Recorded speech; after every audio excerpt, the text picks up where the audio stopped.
The champagne flute felt foreign in my hand. 3 years ago, I couldn't afford to eat. Now I was standing in a penthouse overlooking the city, celebrating my company's acquisition by one of the largest tech conglomerates in North America.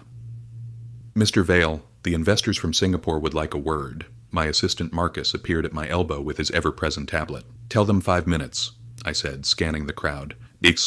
I need to check on the boys first. I made my way through the celebration. Venture capitalists in tailored suits, tech moguls with billions in their pockets, all of them eager to shake hands with the Omega, who'd built a multi-million-dollar AI startup from nothing. From less than nothing, actually. From a studio apartment with black mold and a negative bank balance. The nursery suite was at the far end of the penthouse. I'd had it installed specifically for tonight because I refused to leave my sons with strangers, no matter how vetted. I pushed open the door quietly. All 3 of them were asleep. River, Phoenix, and Atlas, my triplet sons. 3 years old with dark curls that fell into their eyes and faces that grew more heartbreakingly familiar every day. They looked like their fathers. The nanny I'd hired for the evening, a kind beta woman named Sarah, looked up from her book and smiled. They went down about 20 minutes ago. No trouble at all. Thank you, I whispered, crossing to the beds. I adjusted River's blanket, brushed Phoenix's hair from his forehead, made sure Atlas's favorite stuffed wolf was tucked beside him. My son's, mine. The only good thing that had come from the worst year of my life. I was just about to leave when my phone buzzed. Marcus, you need to come back now. The Blackwood group just arrived. My blood went cold. Blackwood. No, it couldn't be. I walked back into the main room, my heels clicking against marble that cost more per square foot than my old apartment's monthly rent. The crowd had shifted, parted, creating a path toward the floor-to-ceiling windows. 3 men stood there, silhouetted against the city lights. Tall, broad-shouldered, identical in build though different in presence. I knew them instantly. Would have known them anywhere, in any crowd, in any life. Rowan, Asher, and Dominic Blackwood, the triplet alphas who owned half the Pacific Northwest's commercial real estate. The men who'd promised me forever. The men who'd thrown me away like garbage the second they found out I was pregnant. Our eyes met across the room. I watched recognition hit them. Watched shock ripple across 3 identical faces. Rowan's champagne glass slipped from his fingers. It shattered on the marble, crystal exploding like a gunshot. The room went silent. Cassian? Asher's voice carried across the space. Disbelieving. Broken. I lifted my chin. Smiled. The same smile I used in boardrooms when I was about to destroy a competitor. Gentlemen, I said coolly, welcome to my celebration. Then I turned my back on them and walked toward the Singapore investors.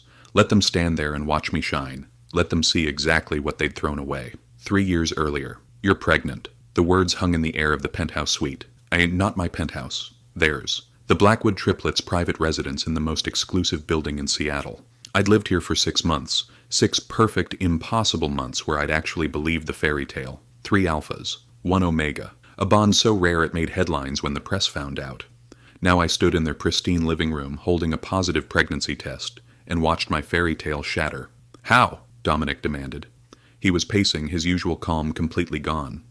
You were on suppressants. You said, suppressants fail, I said. My voice sounded distant, calm, like I was talking about someone else's life. It happens. This can't be happening. Rowan, the eldest, always the planner, was staring at me like I just told him I'd burned down his empire. We had an agreement, Cassian. We were clear. No pups. Not for years. We have expansion deals in Singapore, Tokyo. I didn't do this on purpose, I said. Didn't you? Asher spoke for the first time. His voice was cold. So cold. You're a scholarship Omega from the wrong side of town. We're Blackwoods. Do the math. The accusation hit me like a physical blow. You think I couldn't even finish the sentence. You think I trapped you? It's convenient timing, Asher said. Right before we're supposed to sign the international expansion contracts. Right when we'd be too busy to notice. Get out, Rowan's command voice. The one that made lesser alphas drop to their knees. I stared at him. What? Get out of our home. His pale blue eyes were ice. Take your things. Leave the key. We'll have our lawyers contact you about financial arrangements. Financial arrangements, I repeated. My hands were shaking. I'm carrying your children and you're talking about financial arrangements? We'll be generous, Dominic said. He wouldn't meet my eyes. You'll be comfortable. But this, he gestured between us. This is over. I looked at each of them. Rowan, who'd courted me with poetry and first edition books. Asher, who'd taught me to dance in this very living room. Dominic, who'd held me through nightmares and sworn he'd never let me go. All 3 of them standing there like strangers, like I was the problem to be solved. I loved you, I whispered, all of you. I thought, we know what you thought, Asher interrupted. We're not saying you're not a nice person, Cassian, but we have responsibilities. A legacy. We can't throw that away for what? For me? For your own children. Silence. That was answer enough.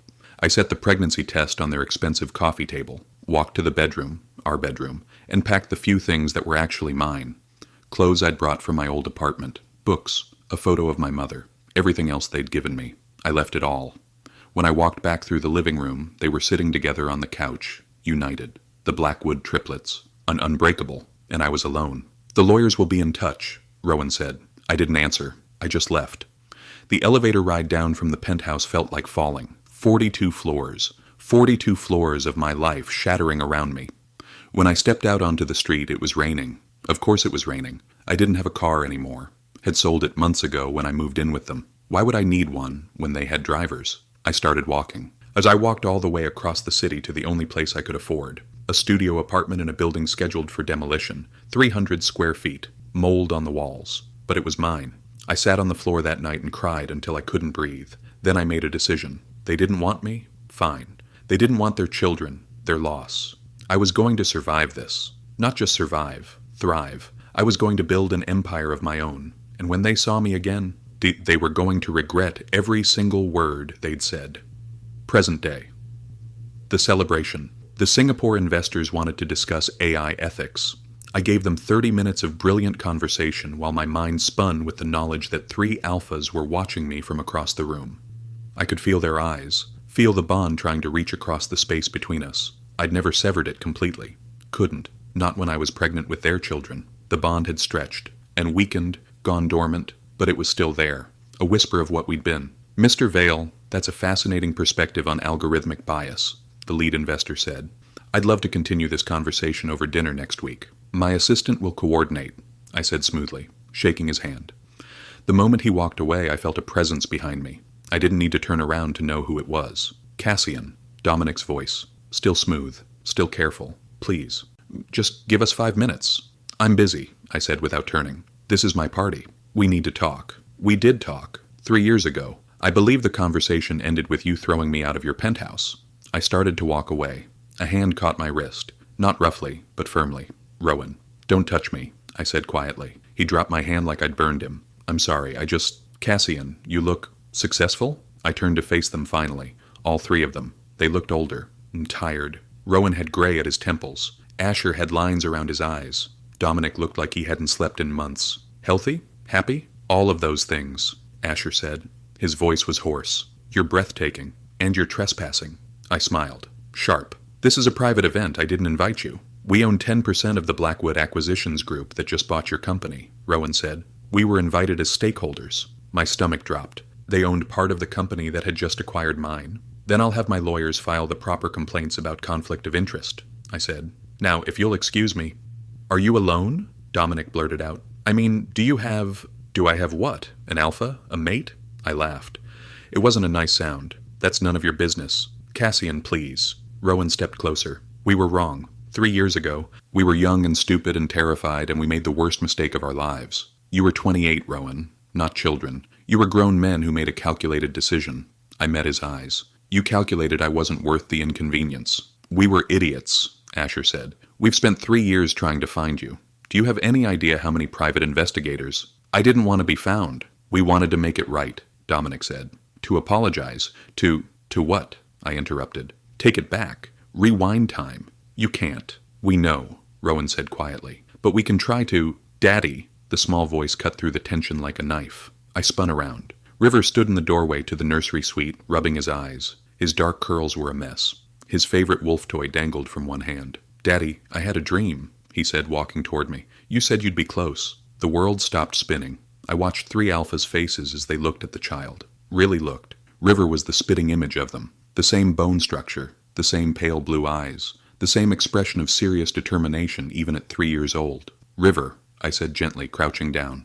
What are you doing up, sweetheart? I woke up. Phoenix kicked me. He buried his face in my shoulder. Then he peeked at the 3 men frozen in shock. Who are they? Rowan made a sound. Not quite a word. Just a broken noise. They're nobody, baby, I said, standing up with my son in my arms. Just some people who were leaving. Cassian, Asher's voice cracked completely. Is he? Daddy, I'm tired, River mumbled against my neck. I know, sweet boy. Let's get you back to bed. I started walking toward the nursery. Cassian, please. Dominic's voice was desperate now. Please, just tell us. Is he ours? Is that our son? I stopped, turned, looked at 3 alphas who were staring at River like he was the sun and moon and stars. Oh, you gave up the right to know that 3 years ago, I said quietly. Now get out of my home. I walked into the nursery and closed the door. Behind me I heard the sound of 3 grown alphas breaking. I didn't care. I had my sons to protect, and they weren't anyone's but mine. The party ended an hour later. The Blackwood triplets didn't leave. They stayed, standing near the windows, not talking to anyone, just watching the door to the nursery like guard dogs. Every time a guest tried to approach them, Marcus smoothly redirected. My assistant knew me well enough to understand what was happening. When the last guest left, it was just us. Me, 3 alphas, and 3 sleeping boys behind a closed door. You need to leave, I said. Now. Are they ours? Rowan asked. His voice was raw. The child who came out? Is he ours? That's not... There are more. Asher was staring at me. You said Phoenix. Phoenix kicked him. That's 2 names. Cassian. Dominic's eyes were wet. Please, do we have children? I could have lied. Should have lied. But looking at them, at 3 men who looked like they'd aged a decade in the hours since seeing River, I couldn't. Yes, I said. You have 3 sons. Triplets. River, Phoenix, and Atlas. They're 3 years old. And they're mine. The sound Rowan made was inhuman. All 3 of them moved at once, toward the nursery door. Don't! I stepped in front of it. Don't you dare! Our children are in there, Asher said. Our sons. You kept them from us. I kept them from you. My voice rose. You threw me out. You accused me of trapping you. You wanted a financial arrangement. We didn't know, Dominic started. You didn't want to know, I shouted. You didn't care. You made your choice, and I made mine. I chose them. I chose to survive. And I did. Without you. We were wrong, Rowan said. Cassian, we were so fucking wrong, and we've spent every day since then knowing it. Good, I said coldly. I hope it hurt. It destroyed us, Asher whispered. We haven't bonded with anyone else. Haven't touched anyone else. We couldn't. Because the bond you rejected. We were idiots, Dominic said. Terrified idiots who thought we had to choose between our legacy and you. We chose wrong, and I chose me. I chose our sons. I built a life. I straightened my spine. Look around you. Rowan. This penthouse? I bought it. Cash. That company you just acquired 10% of. I built it from nothing. Those investors who were hanging on my every word, they don't give a shit that I'm an omega. They care that I'm brilliant. We know you're brilliant, Rowan said. We always knew. You just didn't think I was valuable enough to keep. That hit all 3 of them, like a physical blow. Can we... Dominic's voice broke. Can we please just see them? Our sons. Please, Cassian. We're begging. No. Cassian! You don't get to waltz back into my life and demand access to the children you didn't want, I said. You don't get to decide that now, 3 years later, you're ready to be fathers. We didn't know you were pregnant with triplets, Asher said. We didn't know you were carrying 3. Would it have mattered? I interrupted. If I told you it was 3 instead of 1, would you have suddenly wanted us? Silence. That's what I thought. We want to make this right, Rowan said. Whatever it takes. Lawyers, child support, visitation. I don't need your money, I said. I don't need anything from you. But they need fathers, Dominic argued. Every child needs... They have a father, I said firmly. Me. I'm everything they need. You can't keep them from us forever, Asher said. We have rights. Rights? I laughed. You're not even on the birth certificates. You want to claim paternity? Fine. We can do DNA tests. Court. Lawyers. Let's drag this through the legal system for years and let the boys grow up reading tabloid headlines about how their fathers threw them away before they were even born. All 3 of them went pale. Or, I said quietly, you can walk away, again, like you're so good at. We're not walking away, Rowan said. Not this time. Then I'll get a restraining order. Cassian, Dominic stepped forward. Please, just listen. We fucked up. We destroyed the best thing that ever happened to us. We know that. But those boys are mine to protect, I finished. And I will protect them from anyone who might hurt them, including you. I turned toward the door. What do they know about us? Asher asked quietly. I stopped. What? The boys. River and Phoenix and... His voice caught. Atlas. What do they know about their fathers? I turned back slowly. They know their fathers didn't want them, I said. Watched all 3 of them flinch. They know that sometimes love isn't enough, that sometimes people make choices that hurt, and they know that I love them enough to make up for anyone else who didn't. That's not fair, Rowan whispered. Neither was throwing me out while I was pregnant with your children, I replied. But we don't always get fair. I walked to the door, opened it. Get out of my home. Cassian, please, Dominic tried one more time. Get out! My alpha command voice. The one I'd learned to use in boardrooms. The one that made beta executives scramble. It worked on them too. All three of them moved toward the exit, slowly. Like every step was agony. At the door, Rowan turned back. This isn't over. Yes, I said quietly. It is. When the door closed behind them, I collapsed against the wall and cried. Not because I still loved them, not because I wanted them back, but because I'd spent 3 years building a wall around my heart, and in one night, they'd found every crack. The morning after the party, I woke up to 17 missed calls and 43 text messages, all from 3 numbers I didn't have saved but recognized instantly. I deleted them without reading. Daddy! River launched himself onto my bed, followed immediately by Phoenix and Atlas. You said pancakes. I did say pancakes, I agreed, gathering all 3 of them into my arms. What kind does everyone want? Chocolate chip, River. Blueberry, Phoenix. Both, Atlas, always the negotiator. I made them both. We ate breakfast on the floor of the living room, like we always did on Sundays. Cartoons on the TV, syrup everywhere. Perfect chaos. Daddy? River asked around a mouthful of pancake. Who were those men last night? I'd been expecting this question. Just some business people, I said carefully. Nobody important. They were staring at us, Phoenix said. He was the observant one. When Sarah brought us out for snacks, they were staring weird. People stare sometimes, I said. You 3 are pretty cute. We know, Atlas said matter-of-factly. I laughed. Okay, Mr. Confident. Finish your breakfast. We have the aquarium today. The boys cheered. I'd promised them weeks ago we'd spend today at the Seattle Aquarium. Just us. Our Sunday tradition. Nothing was going to ruin that. I should have known better. We'd been at the aquarium for about an hour, the boys pressed against the glass of the shark tank, completely entranced, when I felt it, the bond stirring. They were here. I scanned the crowd and found them immediately. Rowan, Asher, and Dominic, standing near the jellyfish exhibit, watching us. They looked like they'd been there for a while. Fury lit through my veins like lightning. Boys, I said carefully, stay right here with the sharks. Daddy needs to go talk to someone for 1 second. Do not move. Okay, Daddy. They didn't even look away from the tank. I walked straight toward the triplets. What the fuck are you doing here? I hissed when I was close enough. It's a public place, Rowan said. We're allowed to be here. You're following us. We needed to see them, Asher said. Please, Cassian. Just from a distance. We just wanted to... To what? Spy on them? They're our sons, Dominic said desperately. We have a right... You have no rights, I interrupted. You're strangers. And if you don't leave right now, I'm calling security. We'll leave, Rowan said quickly. We will. Can you just tell us their names? Please. You said them last night, but I need to hear them again. I stared at him. He looked wrecked. They all did. Like they hadn't slept. Like they'd been crying. Good. River, Phoenix, and Atlas, I said coldly. Now leave. I turned to walk away. Do they like space? Asher blurted out. The small one. Atlas. His shirt. It has rockets. Does he like space?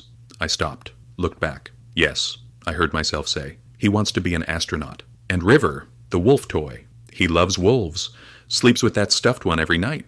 Phoenix. Art. He draws constantly, mostly water scenes. Ocean, rain, rivers. Why was I telling them this? Thank you, Dominic whispered. Thank you for... I'm not telling you for you, I said. I'm telling you so you know exactly what you gave up. So you know what you'll never have. I walked away before they could respond. The boys didn't notice anything wrong. We spent the rest of the day looking at fish and riding the underwater tunnel and eating overpriced hot dogs. Normal. Perfect. But I could feel 3 sets of eyes on us the entire time. When we got home that evening, there was a package at my door. I knew before opening it what it would be. Inside were 3 gifts.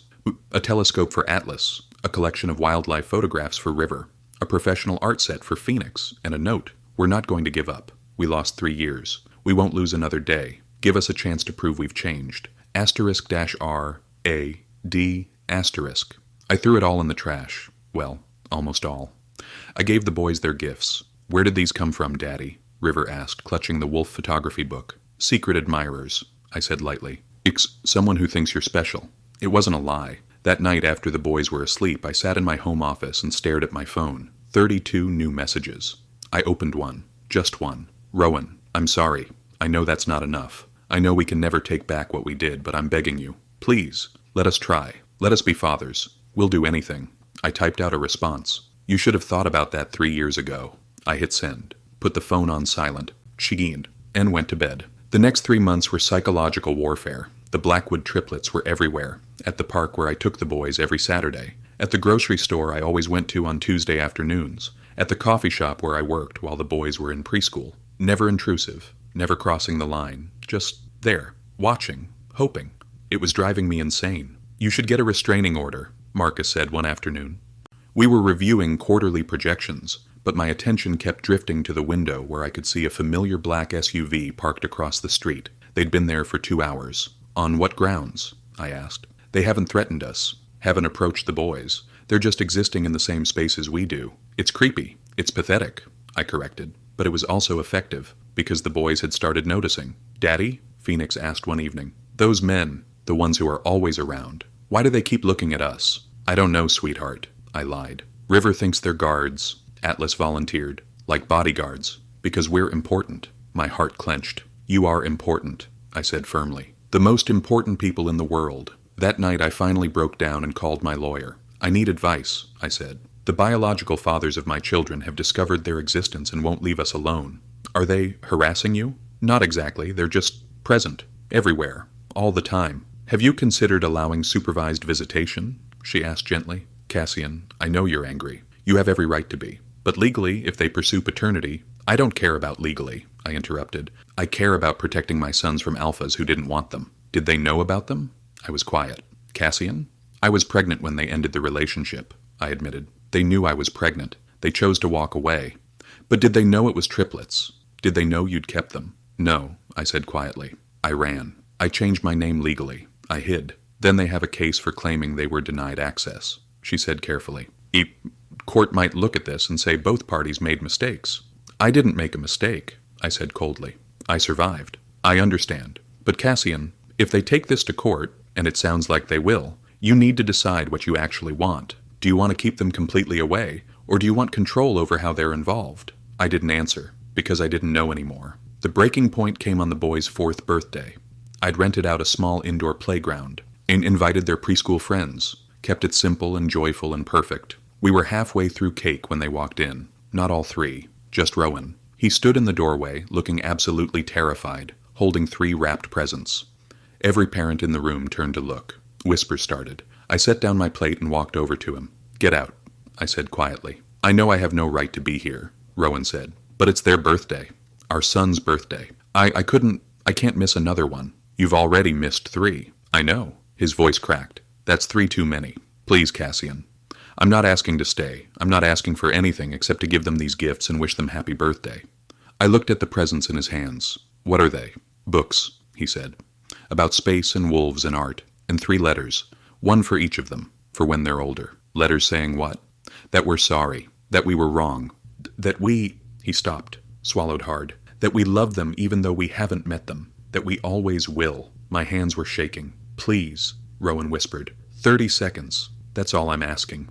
I should have said no. Should have thrown him out. Instead, I heard myself say, "Put the gifts on the table. Don't approach them. Don't talk to them. And then leave." Relief broke across his face like sunrise. "Thank you. God, Cassian. Thank you."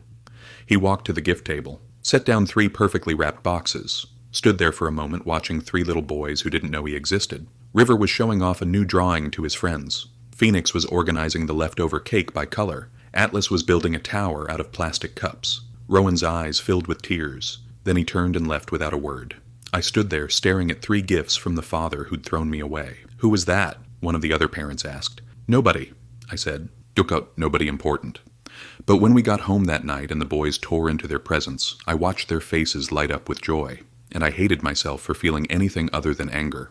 2 weeks later, I did something stupid. I responded to one of Rowan's texts. "Rowan, how were the books? Did they like them?" "Me. They read them every night." "Rowan, all 3? "Me. Atlas has the space one memorized. River sleeps with the wolf one.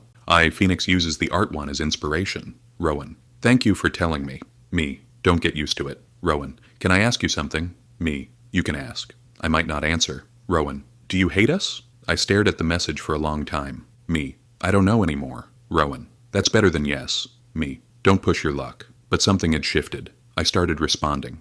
Not often. Not to all of them. But sometimes.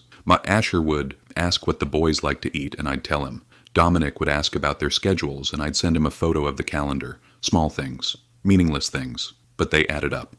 6 months after the reunion, I agreed to a meeting. 1 meeting, 1 hour. Just to talk. We met at a neutral location, a conference room Marcus had rented in a downtown office building. I brought my lawyer. They brought nothing except themselves. "Thank you for coming," Dominic said when I walked in. "We know this is difficult. Let's skip the pleasantries," I interrupted, sitting down. "You wanted to talk. Talk." The three of them exchanged looks. "We want to be in their lives," Rowan said. "We know we don't deserve it. We know we have no right to ask, but we're asking anyway." "Why?" "Because they're our sons," Asher said. "They weren't your sons when you threw me out. We didn't know." "You knew I was pregnant," I interrupted. "That was enough. You just didn't care." Silence. "You're right," Rowan said finally. "We didn't care. Not the way we should have. We were selfish and scared, and we chose our empire over our family. And now?" I asked.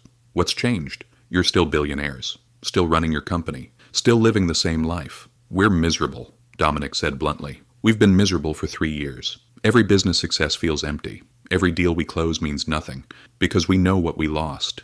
"You lost me," I said coldly, "and you can never have me back." "We know," Asher said. "We're not asking for you. We're asking for them. For River Phoenix and Atlas. They deserve to know their fathers." "They have a father," I said. "Me." "You're an amazing parent," Rowan said. "Anyone can see that. They're happy, healthy, brilliant kids. You did that alone, but nothing," I interrupted.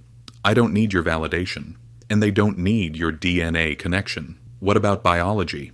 Asher argued. "What about the fact that they're alphas? They're 4 years old," I snapped. "We don't know what they are yet." "They're Blackwoods," Dominic said. "They'll present as alphas. They'll need guidance." "From you?"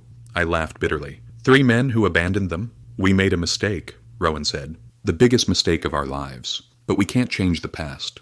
All we can do is try to build a future. Please, Cassian, give us a chance. Supervised visits, monitored contact, whatever boundaries you need."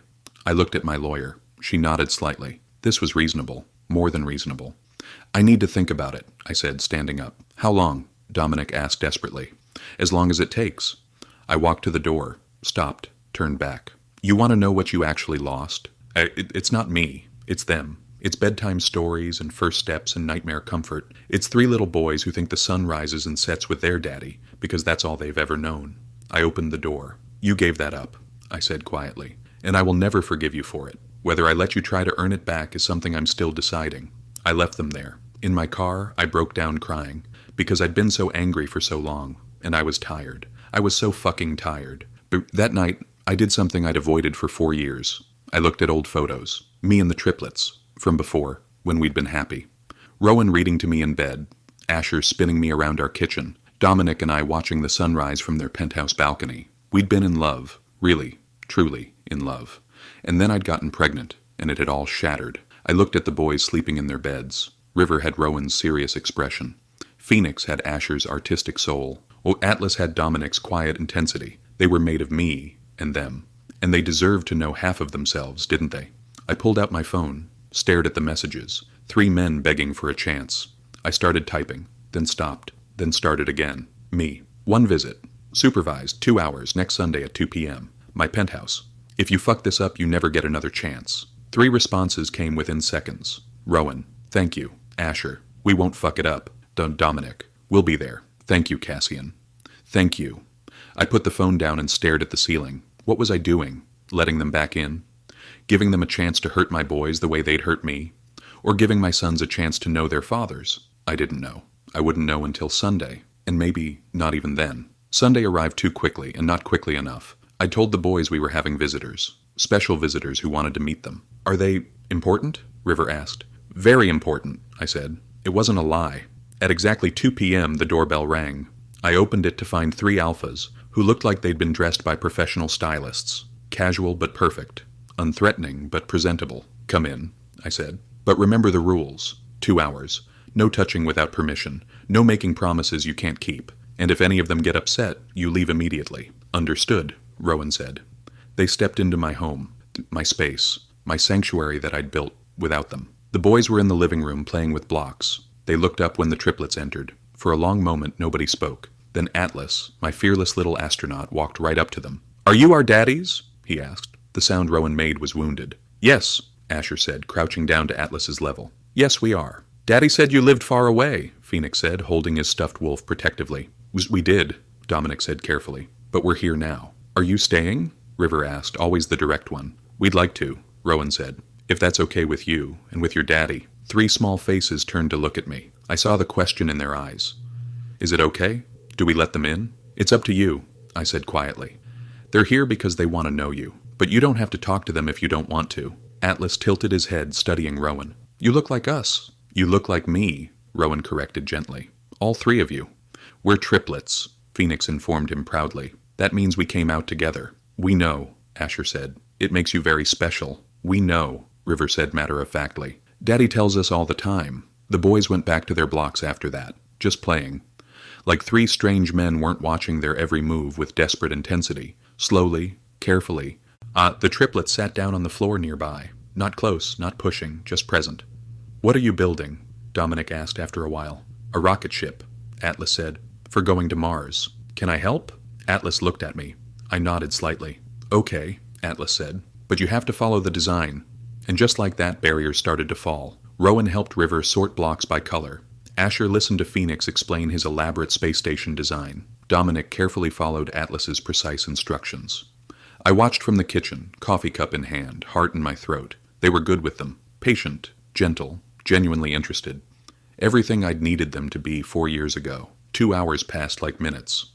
When my alarm went off, signaling the end of the visit, all 3 boys protested. But we're not done, River said. They just got here, Phoenix argued. 5 more minutes? Atlas negotiated. I looked at the triplets. They were staring back at me with pleading eyes. Next week, I heard myself say. Same time, but only if you're good this week. The boys cheered. The triplets' faces lit up with hope so bright it hurt to look at. Thank you, Rowan mouthed.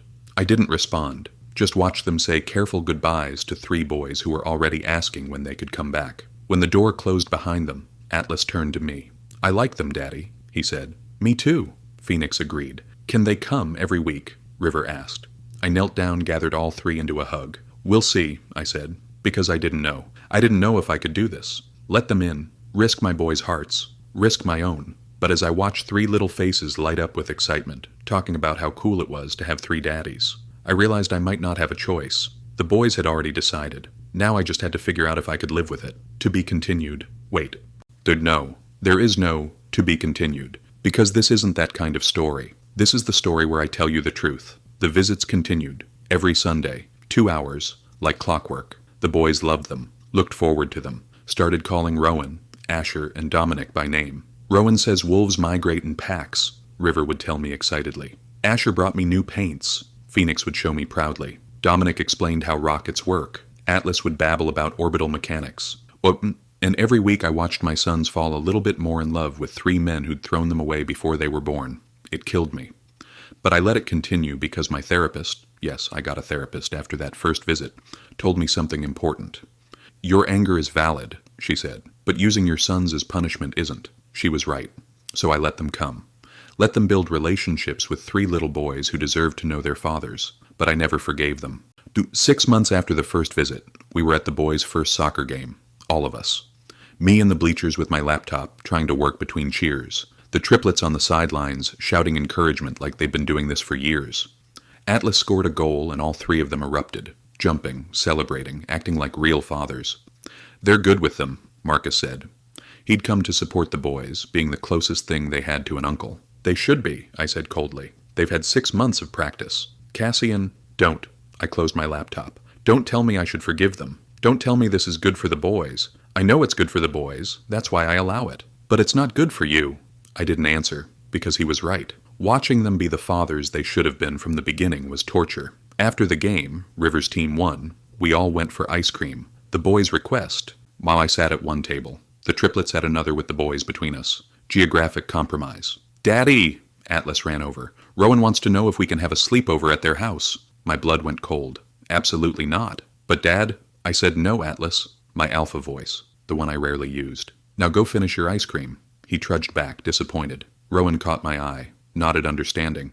They knew better than to push. Later, when we were loading the boys into my car, Dominic approached me. We weren't trying to overstep, he said quietly. Atlas asked. We should have said we'd have to check with you first. Yes, I agreed. You should have. Cassian, Asher joined us. We know this is hard. We know you're doing us a favor by letting us see them at all. It's not a favor, I corrected. It's what's best for them, not for you. We know, Rowan said, arriving last. Always the spokesman. But we want you to know we're grateful, and we're trying.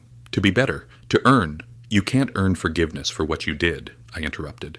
You can be good fathers moving forward. You can build relationships with your sons. But you and me? We're done. We were done 3 years ago. We made a mistake. You made a choice, I said. A calculated, deliberate choice to throw away your pregnant mate. That's not a mistake. That's who you are. I got in my car, drove away, left them standing in the parking lot. The boys were quiet for a while. Then River spoke up from the back seat. Daddy, why don't you like our other daddies? I gripped the steering wheel. It's complicated, sweetheart. But they're nice, Phoenix said. They bring us presents and play with us and they love us, Atlas finished. My heart shattered. I know they do, baby, I said quietly. I know. Then why can't we all be together? River asked. Like Emma at school. Oh, she has a mommy and a daddy and they all live together. Because some families are different, I said. And that's okay. But don't you love them? Phoenix pressed. No. Yes, I don't know. It's grown-up stuff, I said. You'll understand when you're older. Unsatisfying answer, but the only one I had. That night, after the boys were asleep, I poured myself a drink, stood on my balcony, looked out at the city lights. My phone buzzed. Rowan. I'm sorry about the sleepover suggestion. It was inappropriate. We should have asked you first. Me. Yes, you should have. Rowan. Can I ask you something? Me. No. Rowan. Do you think you'll ever be able to forgive us? I stared at the message for a long time. Me. Honestly? I don't know. What you did broke something in me, and I don't know if broken things can be fixed. Rowan. We want to try. Me. You can want all you like. Doesn't mean you'll get it. For Rowan. Fair enough. Rowan.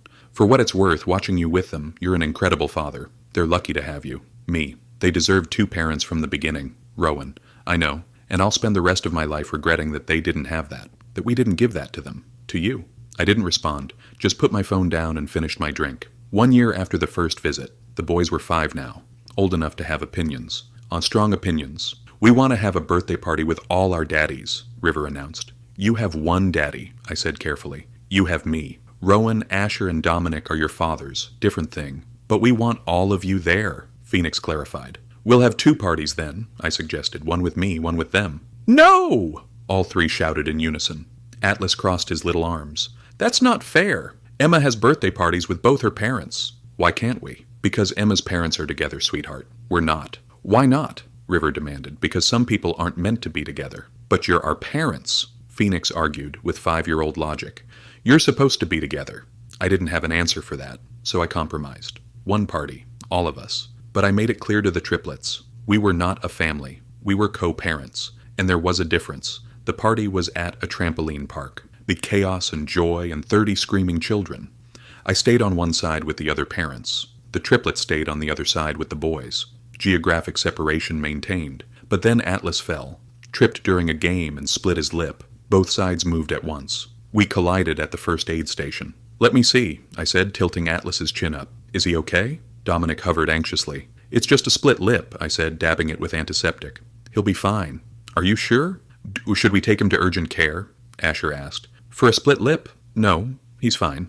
Aren't you, brave boy? Atlas nodded, sniffling. Can I have ice cream? He asked, always negotiating. After we finish singing happy birthday, I promised. The triplets were still hovering. He's fine, I repeated. You can go back to supervising the other kids. They didn't move. We were standing too close. All of us. The bond, dormant for years, flickered to life. Just for a second. I felt it. The pull. The recognition. Pack. Mates. Home. No. I stepped back. Broke the connection. I'm going to take Atlas to get some water, I said. You 3 should make sure the other boys aren't jumping off the walls. Literally. I walked away, but I felt their eyes on me the whole time. That night, after presents and cake and exhausted boys passed out in their beds, I sat in my office. Tried to work. Couldn't focus. The bond had woken up. After 3 years of dormancy, 1 moment of proximity, and it was back. Whispering. Wanting. Aching. My phone rang. Rowan. I almost didn't answer, but I did. Hello? Did you feel it? His voice was rough. At the party, when we were all together with Atlas. Did you feel it? I don't know what you're talking about. Liar. Not mean, just factual. You felt it. The bond. It's still there, Cassian. After everything. It's still there. The bond is biology, I said coldly. It doesn't mean anything. It means everything, Rowan argued. It means we're still connected. That some part of you still what? Loves you.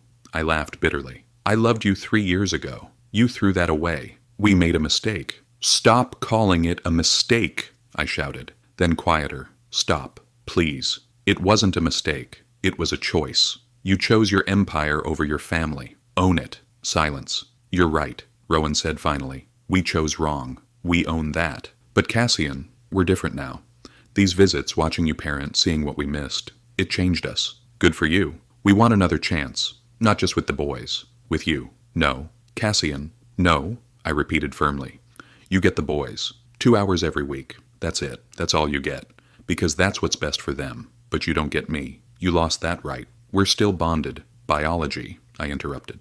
Nothing more. I hung up, blocked his number. Blocked all 3 of their numbers. They could communicate with me through Marcus if they needed to arrange visits. But I was done having these conversations. Done being pulled back into the fantasy that we could somehow fix this. We couldn't. What they did was unforgivable. And I meant that. 2 years after the first visit. The boys were 6 now, in first grade. Smart, happy, well-adjusted. They saw the triplets every week, sometimes twice a week if there were special events. The triplets were good fathers, attentive, loving, present. Everything they should have been from the beginning. And I was happy. Genuinely happy. I had my sons, my career, my independence. I dated sometimes. Nothing serious.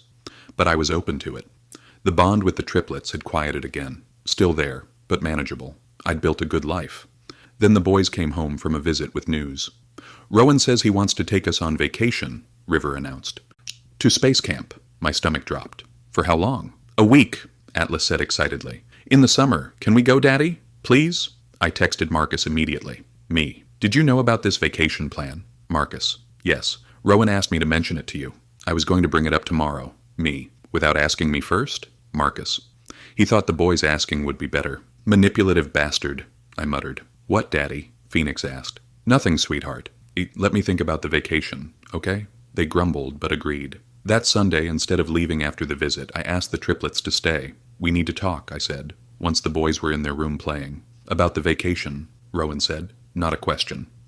You went behind my back. We asked the boys to ask you, Asher said. That's not behind your back. It's manipulation, I countered. Using them to get what you want. We want to spend time with our sons, Dominic said. A full week, real time, not 2-hour supervised visits. They're 6 years old, I said. They've never been away from me for more than 2 nights. They'll be with us, Rowan said. We'll take care of them. It's not about trust. I stopped. That was a lie. Actually, it is about trust. I don't trust you not to try to turn them against me. We would never, Asher started. Wouldn't you? I interrupted. Wouldn't you tell them your side of the story, about how I kept them from you? About how you were the victims? We wouldn't do that, Dominic said firmly. They're 6, Cassian. We're not going to trauma dump on 6-year-olds. But you want to, I said. You want them to understand why you weren't there. You want forgiveness from them even if you can't get it from me. Silence. 1 week, Rowan said finally. Supervised by professionals if you want. But please, let us have this. I looked at 3 men who'd spent 2 years being good fathers. Who showed up every week. Who never missed a visit. Who loved 3 boys with everything they had. Fine, I said.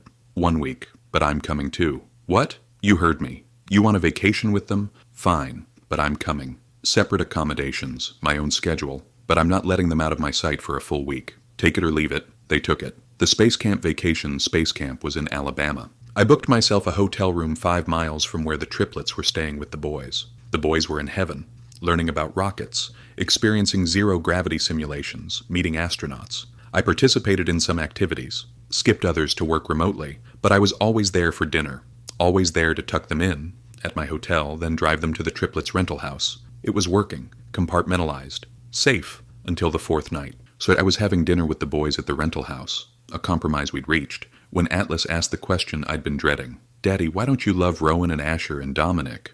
Every fork stopped moving. That's a grown-up question, buddy, I said carefully. But we're big now, River argued. We can understand. I looked at the triplets. They were watching me with careful expressions. Sometimes people hurt each other, I said slowly, even when they love each other. Oh, and sometimes the hurt is too big to fix. But you forgave Phoenix when he broke your laptop, Atlas said. That's different. How? I didn't have an answer that a 6-year-old would understand. They were supposed to protect me, I said finally. And they didn't. And that's hard to forgive. Did they say sorry? River asked. Yes. And you still don't forgive them? It's complicated. You always say that, Phoenix said, frustrated. Everything with you guys is complicated. He was right. I'm trying, I said quietly. I'm trying to let them be in your lives. That's the best I can do right now. But we want us all to be together, Atlas said. His eyes were welling up. We want a real family. You have a real family, I said. You have me. You have them. That's real, but not together, River whispered. And that broke me, because they were right. They deserved better than this broken arrangement. But I couldn't give them what they wanted. I couldn't forgive 3 men who'd thrown me away, even if it meant my sons had to live in a divided family forever. After dinner, I went back to my hotel room and cried. For the first time in years, I cried for what we'd lost. Not for me and the triplets, for my sons and the whole family they'd never have. End of vacation. On the last day, Rowan knocked on my hotel room door. Can we talk? He asked. I almost said no, but I let him in. The boys asked us, he said without preamble. Last night, after you left, they asked why we hurt you. What did you tell them? The truth. Rowan sat in the chair by the window. That we were scared. That we made a terrible choice. That we've been trying to earn forgiveness ever since. And Atlas asked if people can be forgiven for being scared and making mistakes. Rowan's voice broke. And I said I hope so. Because I'm terrified of a world where they can't be. I sat on the bed facing him. What do you want from me, Rowan? Another chance. A real one. Not just supervised visits. A chance to be a family. We're not a family. We could be, he said. Cassian, I know we fucked up. I know we destroyed your trust. But we're different now. We've proven that. You've proven you can be good fathers. I agreed. For 2 years. In controlled, supervised visits. That doesn't erase 3 years of abandonment. I know. It doesn't fix what you broke in me. I know. So what makes you think we can ever be more than this?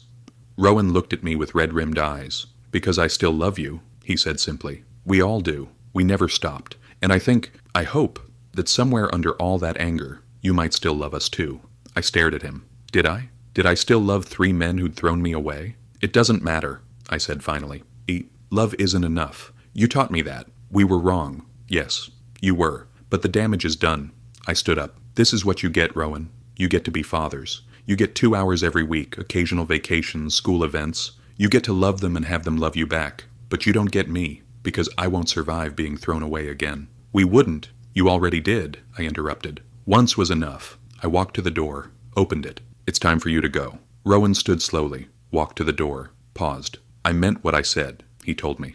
I love you. We all do. And we'll wait. However long it takes. Don't, I said quietly. Don't wait for something that's never going to happen. Move on. Find new mates. Be happy. Just be good fathers to our sons. We can't move on, Rowan said. The bond is biology, I finished. You'll learn to live with it. He left.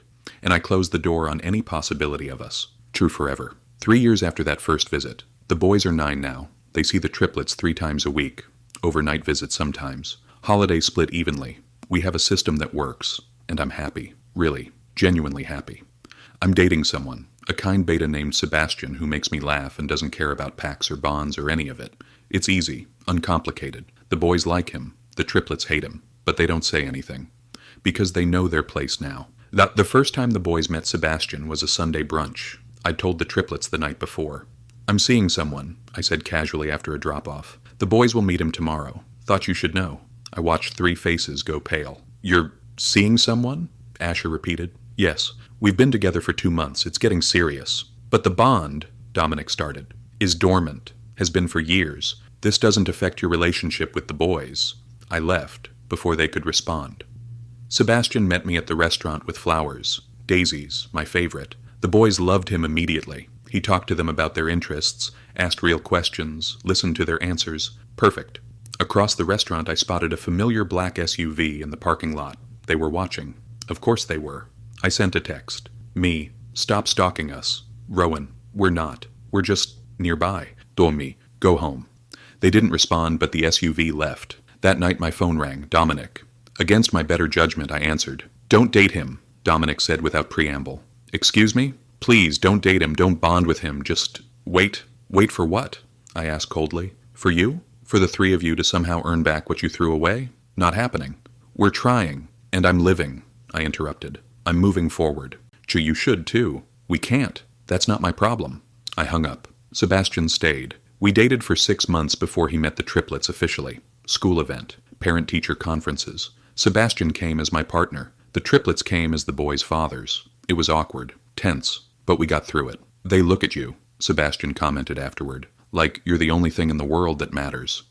They forfeited that right to look at me like anything, I said. Maybe. Sebastian squeezed my hand. But it's still there. You see that, right? I did, but I didn't care. The school play River landed the lead in the school play, Prince Charming in a very loose adaptation of Cinderella. He was beside himself with excitement. "All my dads have to come," he announced, "and Sebastian." So we all came. I sat with Sebastian. The triplets sat 3 rows back. River was magnificent, confident, bright, perfect. During the finale, when Prince Charming found his true love, River looked directly at us in the audience, at all of us. And I saw his wish written plainly on his 6-year-old face. He wanted us all together. After the show, we all went to congratulate him. "You were amazing, sweetheart," I said, hugging him tight. "So cool, buddy," Sebastian added. The triplets waited their turn. When River saw them, he ran over. "Did you see me? Did you see me find my true love?" "We saw," Rowan said, lifting him up. You were perfect. "Just like the story," River said. "True love wins and everyone gets a happy ending." "Not all stories work that way, champ," I said gently. River looked at me, then at the triplets, then at Sebastian. "But they should," he said stubbornly. In the car afterward, Sebastian was quiet. "You okay?" I asked. "They love you," he said finally. "Those 3 alphas. They love you desperately, and you love them back." "I don't—" "You do," he interrupted gently, "and that's okay. I think I knew from the beginning. But Cassian, I can't compete with a bond like that." My stomach dropped. "Sebastian, I'm not saying this to hurt you," he said. "I'm saying it because I care about you. And I think you need to figure out what you actually want. Not what you think you should want. What you actually want." "I want you," I said. "Do you?" He pulled over, turned to face me. "Because when River said that line about true love, you didn't look at me. You looked at them. Had I? I didn't mean—" "I know you didn't." He kissed my forehead. "But maybe that means something. We broke up 2 days later. Mutually, kindly, sadly. He was a good man. Deserved someone who could love him completely. I couldn't, because he was right. Some part of me, buried deep and locked away, still loved 3 men who'd broken my heart. I just didn't know what to do about it." Chudlisihi, the confrontation. 1 month after Sebastian left, the triplets requested a meeting. "Just us," Rowan said. "No kids, no lawyers. Just talk." Against every instinct, I agreed. We met at a neutral coffee shop. "We need to know," Rowan said once we had our drinks. "Is there any chance? Any universe where you could forgive us?" I stirred my coffee. "I don't know." "That's not a no," Asher said hopefully. "It's not a yes either." "What would it take?" Dominic asked. "What do we need to do?" "I don't think there's anything you can do," I said honestly. "What you did, it broke something in me, and I don't know if it can be fixed." "We've been good fathers," Rowan started. "For 6 years," I interrupted. "You've been good fathers for 6 years, but they're 9 now. You missed the first 3 years, the hard years, the nights I walked the floor alone with screaming babies, the fear that I wouldn't make it, the hospital visits when they were sick and I had no one to call." I took a breath. "You missed all of that, and you can't get it back." "We know," Asher said quietly. "We live with that regret every single day." "Good," I said, "because I lived with that reality every single day. Alone. We want to make it right. You can't," I said firmly. "You can be good from here forward. You can love them and support them and be the fathers they deserve. But you can't change the past. And you can't forgive us for it," Rowan finished. "I don't know," I admitted. "Maybe someday. Maybe never. But right now I'm still angry. Still hurt. Still protecting myself." "From us," Dominic said. "Yes. From you." We sat in silence. "The boys asked us yesterday," Asher said finally, "why we can't all live together. Why they have to have 2 houses. What did you tell them?" "That sometimes families look different than in storybooks," Rowan said. "And that's okay." "Good answer." "Is it though?" Dominic asked him. "Because they're getting older. They're starting to ask harder questions, and eventually they're going to want real answers." "Then we'll give them real answers," I said. "Age-appropriate ones." "That you hate us?" Asher asked. "I don't hate you. The admission surprised me as much as it surprised them. I'm angry, hurt, wary, but I don't hate you." "What do you feel?" Rowan asked softly. "Tired," I said honestly. "Tired of being angry, tired of fighting, tired of this limbo we're in." "Then let's end it," Rowan said. "One way or another. Either give us a real chance or cut us off completely." "I can't cut you off," I said. "The boys love you. Then give us a chance." "I don't know how." "Start small," Asher suggested. "Dinner, once a week, all of us together. Let the boys see us as a family unit." "We're not a family unit." "We could be," Dominic said, "if you let us try." I looked at 3 men who'd spent 6 years proving they'd changed, who showed up, who loved my sons, who never stopped trying. "1 dinner a week," I heard myself say. "Friday nights, at my place, but we're not getting back together. This is for the boys." "For the boys," Rowan agreed. But his eyes said something different. His eyes said, "This is my chance," and I was terrified he might be right. Friday night dinners. The first Friday dinner was awkward. The boys were ecstatic, running around, showing the triplets their rooms, acting like this was the best thing ever. I cooked. The triplets set the table. We sat down as 7, passed dishes, made small talk. It felt like playing house. Edie, but the boys were happy, and maybe that was enough. The second Friday was easier, the third easier still. By the fourth Friday, it was almost normal. "This is nice," River said during dessert. "All of us together." "Yeah," Phoenix agreed. "It's like we're a real family." "You are a real family," I corrected gently. "Just a different kind." "But we could be a normal family," Atlas said. "If you and our other dads got married." I choked on my water. We're not. I looked at the triplets for help. "Your daddy and we are friends," Rowan said diplomatically. "Good friends who love you very much. That's what matters." "But in stories," River started. "Not all stories have the same ending," I interrupted. "And that's okay." The boys grumbled, but accepted it. Later, while doing dishes, Dominic spoke quietly. "Thank you. For this. For letting us be here. It's for the boys." "Is it?" He looked at me. "Because it feels like maybe it's for you too. Even just a little." I didn't answer, because he might be right. And that terrified me more than anything. The realization. It happened 3 months into Friday dinners. River got sick. Really sick. High fever that wouldn't break. I called the triplets at 2 a.m. without thinking. They were there in 20 minutes. Rowan took River's temperature. Asher called their private doctor. Dominic held my hand while we waited. It felt right. It felt like family. And I realized with stunning clarity, I'd already forgiven them. Not consciously, not deliberately, but somewhere in the 6 years of watching them be good fathers. Somewhere in the Friday dinners and shared moments and slow rebuilding of trust. I'd let go of the anger. I'd forgiven them. The question was, what did I do about it? The answer. River recovered. The fever broke at dawn. The triplets stayed through breakfast. Helped with the other boys. Made pancakes. Acted like a family. After the boys went to play, Rowan approached me in the kitchen. "Last night," he said quietly. "You called us. You didn't have to. You could have handled it alone like you always do. But you called us. River was sick. You're his father's." "We're more than that, though," Rowan said. "Aren't we? These past few months. The dinners. The moments. It's been more than co-parenting." I dried my hands on a towel. Turned to face him. "Yes," I admitted. It has been." Hope bloomed on his face. "Cassian, but that doesn't mean what you think it means." The hope dimmed. "I forgive you," I said. The words came easier than I expected. "I forgive all 3 of you. For leaving. For the words you said. For missing those first 3 years.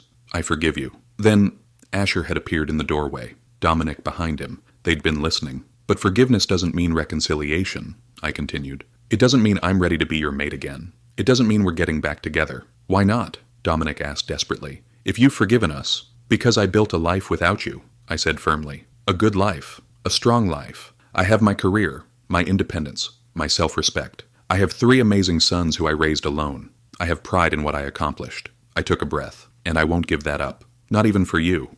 "We're not asking you to give anything up," Rowan said.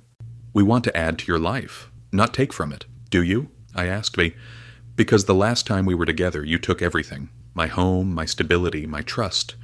And I spent 3 years rebuilding from scratch. We're different now. Maybe, I agreed. But I'm different too. I'm not the desperate Omega who needed you to be complete. I'm complete on my own. And I like that. I like being whole by myself. "What about the boys?" Asher asked. "They want us together." "The boys are 9, I said. "They'll adjust. They have 2 parents who love them and co-parent well. That's more than a lot of kids have." "It's not what they want, though," Dominic argued. "They'll survive not getting everything they want," I said. I did. Silence fell. "So that's it?" Rowan asked. "We're just co-parents? Forever?" "Good co-parents," I corrected. "Friends, maybe. Eventually. But yes, that's it. Even though you forgive us?" "Especially because I forgive you," I said. "Because forgiving you means letting go, moving forward, not backward." "This feels like backward," Asher said bitterly. "This feels like closure," I corrected. I walked past them, stopped at the doorway. "Thank you," I said, "for being good fathers, for showing up, for proving you could change. But I don't need you anymore. And that's exactly how I want it." I left them in my kitchen, and for the first time in 6 years, I felt completely free. 3 years later. "Dad, I need you to sign this permission slip." I looked up from my laptop. River stood in my office doorway, all 12 years old and gangly limbs, holding a crumpled piece of paper. "What's it for?" "Space camp. The advanced one. Rowan said he'd take me and Atlas if you approve." I took the paper, read it over. 2 weeks in Houston? "Yeah. Phoenix doesn't want to go. He's got that art intensive the same dates. But Atlas and I really want to." River shifted his weight. Is that okay? That we're splitting up? I smiled. You don't have to do everything together just because you're triplets. Phoenix should do his art thing. You and Atlas should go to space camp. Cool. He started to leave, then turned back. Hey, Dad? Yeah? Thanks. For letting them be part of this. I know it's weird sometimes. But it's good. My throat tightened. You're welcome, sweetheart. After he left, I sat back in my chair and looked around my office. The walls were covered with photos. The boys at various ages. Company milestones. My mother's picture in the corner. And yes, a few photos of all 7 of us together.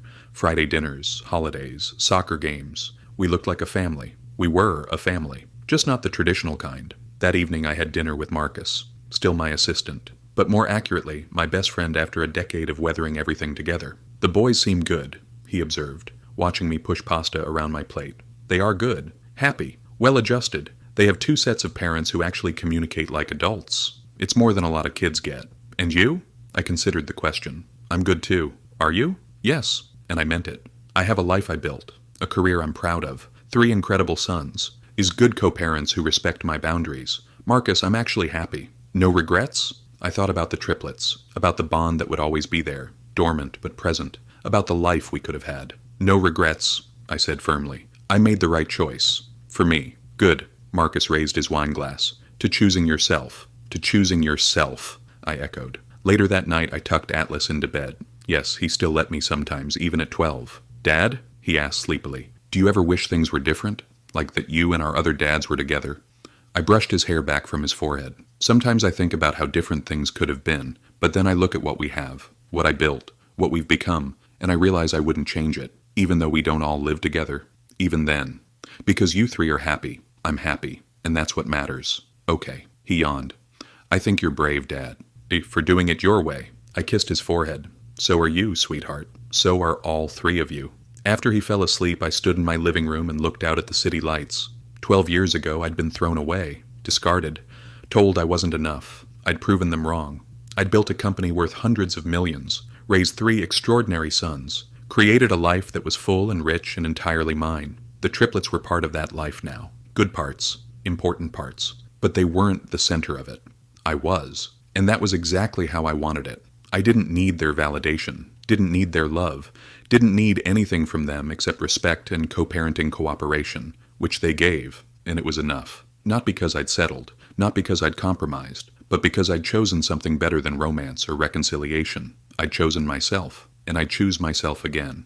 Every single time. My phone buzzed. A text from Rowan. For Rowan. Thank you for approving Space Camp. It means a lot to them, to all of us. I typed back. Me. They're good kids. They deserve good experiences. Rowan. They have a good father. Me. They have 4 good parents. Let's keep it that way. I put my phone down and poured myself a glass of wine. Stood on my balcony in the home I'd bought with my own money, in the life I'd built with my own hands. I was whole. I was happy. I was free. And I'd done it all without them. Spien kies. Thank you for being part of this journey. If this story moved you, subscribe for more tales of strength, survival, and the courage it takes to choose yourself. Until next time, be brave, be bold, be loved, always.